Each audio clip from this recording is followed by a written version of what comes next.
విజయ్ దేవరకొండ తమ్ముడుగా టాలీవుడ్ కి పరిచయం అయిన హీరో ఆనంద్ దేవరకొండ ఇప్పుడు సొంతంగా తనకు తానే ఫోకస్ అయ్యే ప్రయత్నాలు చేస్తున్నాడు. మిడిల్ క్లాస్ మెలోడీస్ అంటూ మీడియం రేంజ్ బడ్జెట్ తో భారీ ప్రయోగమే చేశాడు. మొన్న దొరసాని, ఇప్పుడు మిడిల్ క్లాస్ మెలోడీస్. సో ఈ సినిమాతో ఏం తేలింది, ఏం కన్ఫర్మ్ అయింది? Watch it. Anand Deverakonda brother of Vijay Devarakonda.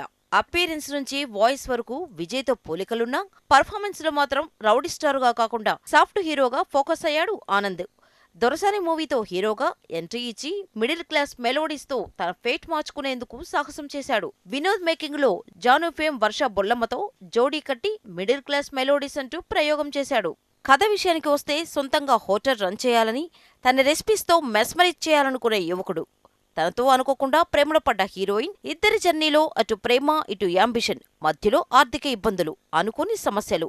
Overall గా చెప్పాలంటే మిడిల్ క్లాస్ లైఫ్ లో ఎదురయ్యే సమస్యలే కథాంశంగా తెరకెక్కింది ఈ మూవీ. దొరసానిలో పర్ఫార్మెన్స్ తో ఆకట్టుకున్న ఆనంద్ దేవరకొండ ఇందులో కూడా పాత్రకు తగ్గ పర్ఫార్మెన్స్ తో ఆకట్టుకున్నాడు. తమిళ్లో 96, విజిల్, అలానే తెలుగు జాను మూవీలతో టాలీవుడ్ లో కూడా ఫోకస్ అయి మంచి నటిగా మిడిల్ క్లాస్ మెలోడీస్ గా అసెట్ గా మారింది. టైటిల్లోనే మెలోడీ పెట్టిన డైరెక్టర్ సినిమాను కూడా మెలోడీ సాంగ్ లా తీశాడనే రెస్పాన్స్ వస్తుంది. ఓ young star real life experience ను సినిమాగా తీసినట్టు రియాలిటీకి దగ్గరగా మేకింగ్ ఉందనే స్పందన వస్తుంది.